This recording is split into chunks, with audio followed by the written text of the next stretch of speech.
Hi guys, this thing you see on your screens are tweezers. I'm positive that if you're working today on electronics, on any kind of electronics, you're pretty sure to use one of these. Well, these are okay if you're assembling just a smaller boards, or just with limited components, or if your SMD components are not small. But as soon as you come to, let's say, 0603 components like this capacitor over here, things get complicated, and plain tweezers are really slow and hard. So usually if you assemble prototypes and you need to assemble a lot of small components, usually you use this pick and place pen, and I bought this one off eBay, and this is okay for for occasional use. I don't have any vacuum pumps, and I use my mouth to create vacuum, and this is significantly better than tweezers, but this is not good enough. And I was trying to search on internet different types of pick and place pens, and I've decided, since I couldn't find any for the reasonable price, I've decided to make my own. Okay, the stuff you see here is the thing I bought off eBay. This pump you already seen, and these two solenoids, and my idea was to hook them up like this.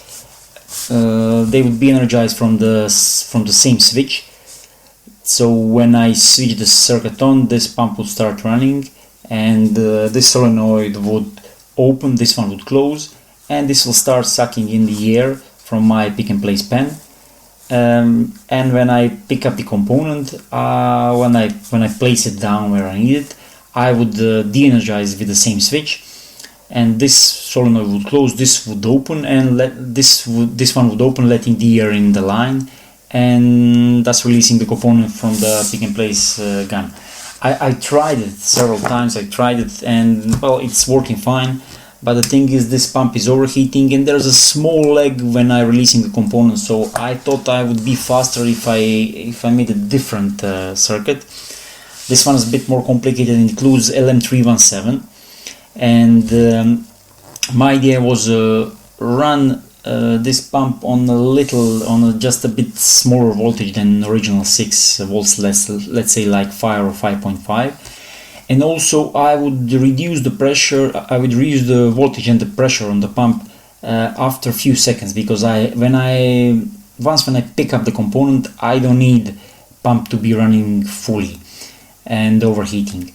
So I would use 555 timer to switch on this NPN relay and change the resistor network, this voltage divider that's regulating LM317, bringing this resistor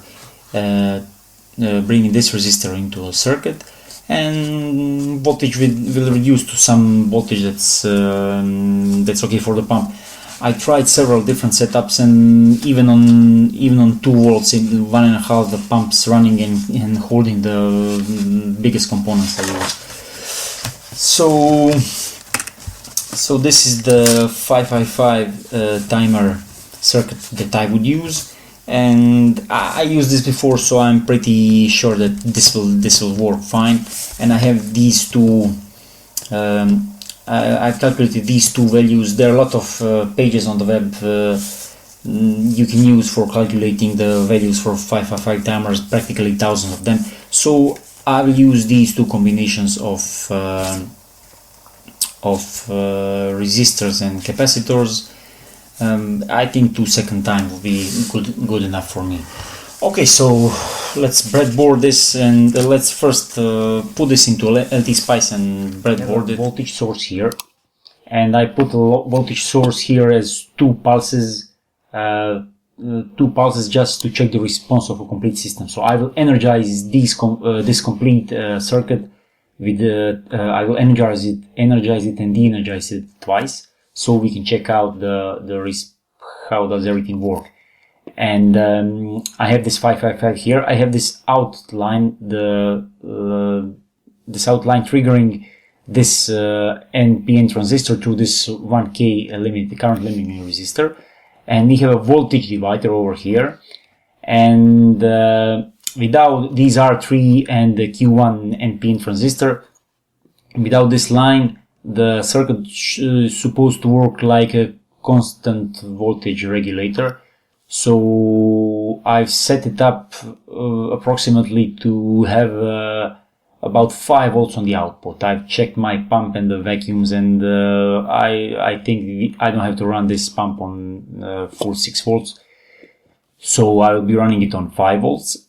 And my idea was when I trigger this, when I energize the circuit, 555 timer will wait for approximately 2 seconds, and then it will bring up this line and effectively switch on this, bring this R3 resistor into circuit, and then the voltage divider network R2 R4 will change with this value R3, because this R3 will be in parallel with R4 at that moment, and virtually they will work as one resistor against this 1K, and this will change the adjust pin on the LM317.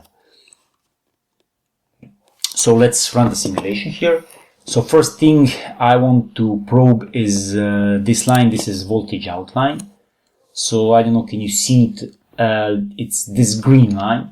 So after a second it goes up to 6 volts, and after 9 seconds it goes down to 0 volts, and then brings it up again to 10 after a second. The next line we need to check is this one. This is the output from the 555 timer. So it's the blue line. So you can see approximately 2 seconds delay. So this will, I energize the circuit at 1 second, and about 3.43 seconds. So it's approximately 1.5 seconds, second and a half after I energize the circuit, this line will go high.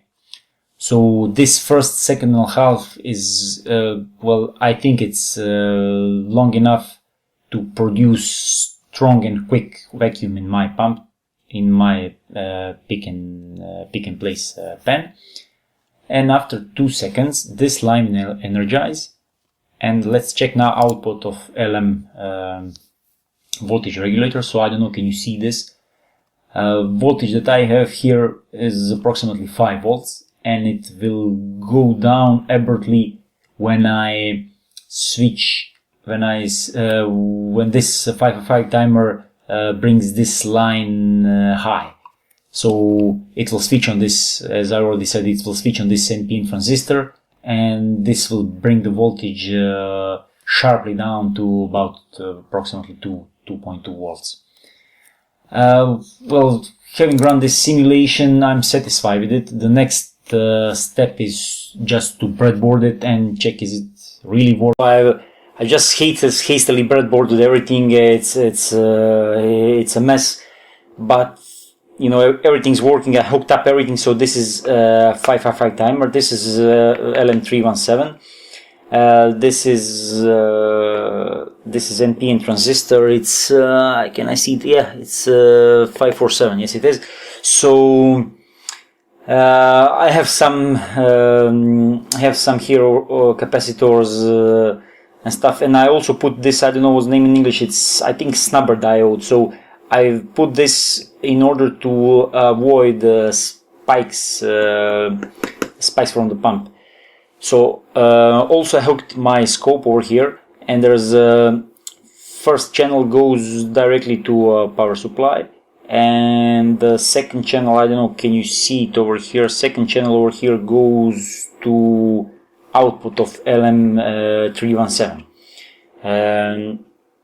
So I will just briefly switch on the circuit so you can see the pump running and you can hear the solenoid switching on.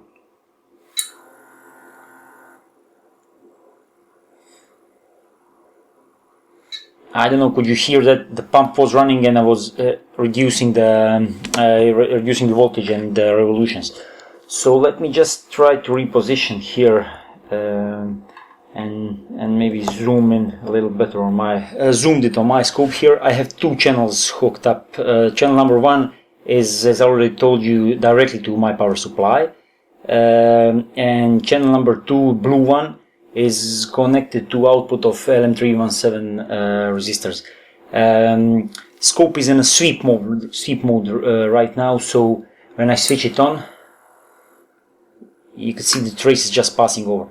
And well, this look almost exactly as my simulation in LT Spice.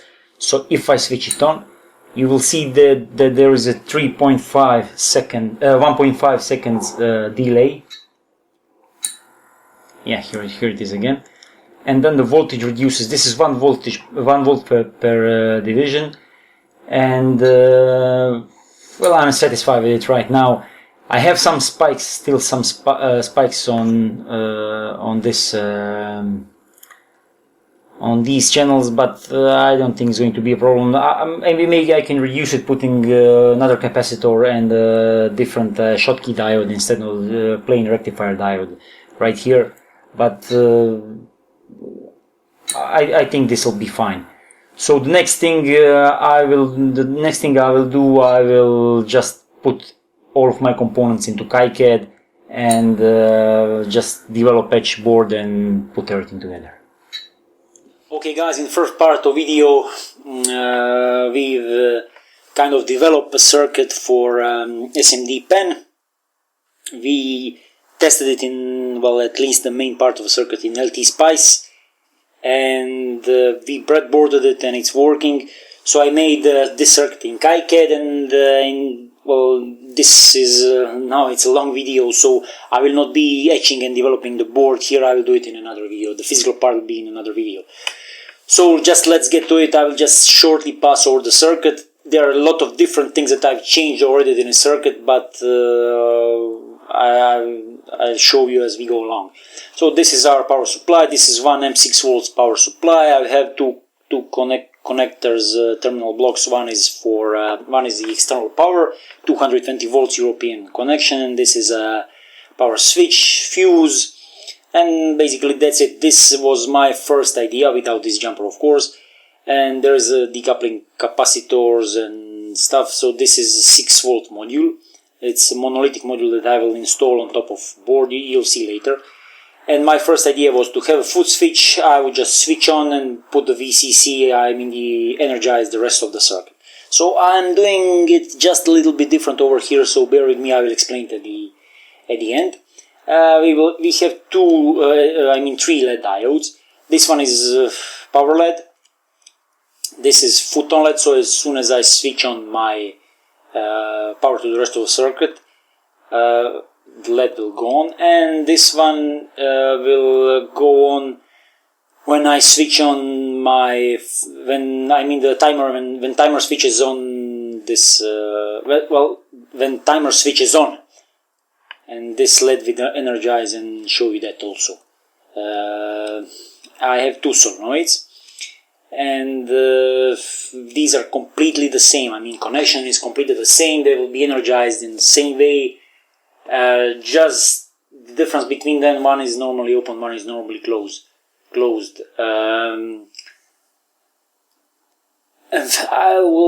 They are not connected directly. I don't think you will obviously notice that, but I have some different components that I've connected together with my solenoid.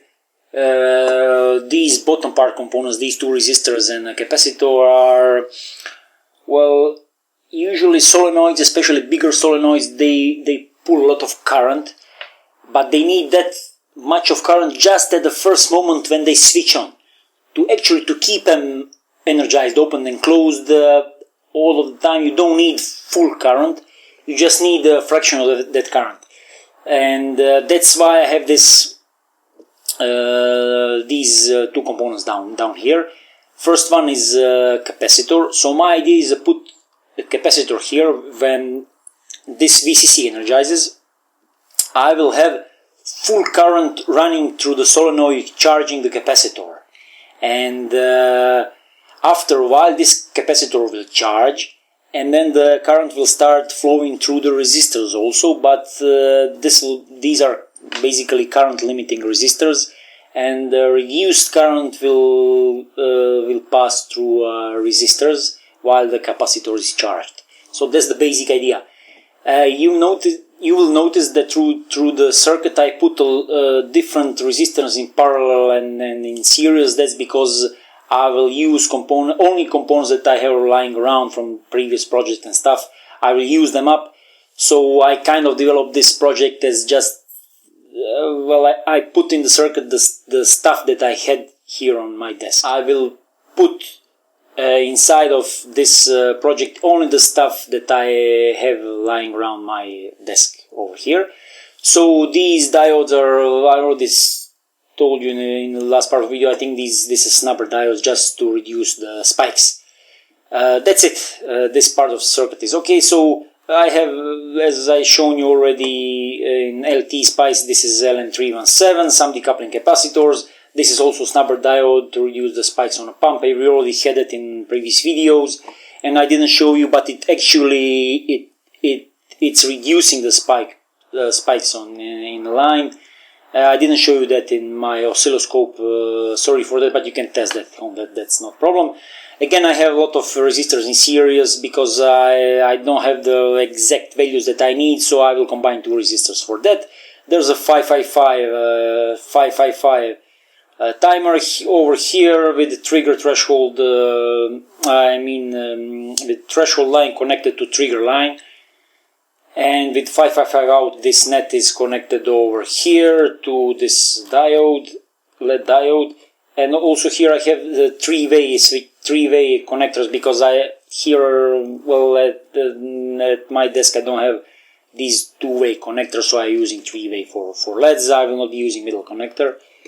Center connector. So I have this NPN transistor. I have now in my circuit 3. One is here at the LED diode, and one is here at the final part of my circuit, which is another, it's not another solenoid, it's a relay. I have lying from one of my projects 10 years ago. It was a robot. I have several of these two-pole double throw solenoids, and my original idea was this. I tested this, I checked this foot switch and the voltage drop on a foot switch if I was about to use it like this with JP1, this jumper connected directly to VCC. That means 6 volts and VCC are the same net. The voltage drop is a lot because I need to pass the cable behind the desk, and my plan is to use a thin wire for that. So it's about 1.5, even 2 volts, in some situations. So that's too much for this circuit. That means that VCC voltage will, when I switch on this foot switch, VCC will be 4 volts. I think that's not enough for, So my idea was, since I have these solenoids lying around and I don't use them for anything, I will put this solenoid in. And the first part is obvious. First part is when I switch on this foot switch, I will basically short circuit this what's his name, NPN transistor. It will go through current limiting resistors. This solenoid draws about 8 milliamps of current, and I think it's a kind of a limit for this transistor that I'm using. So we'll see. I hope that it will not burn out.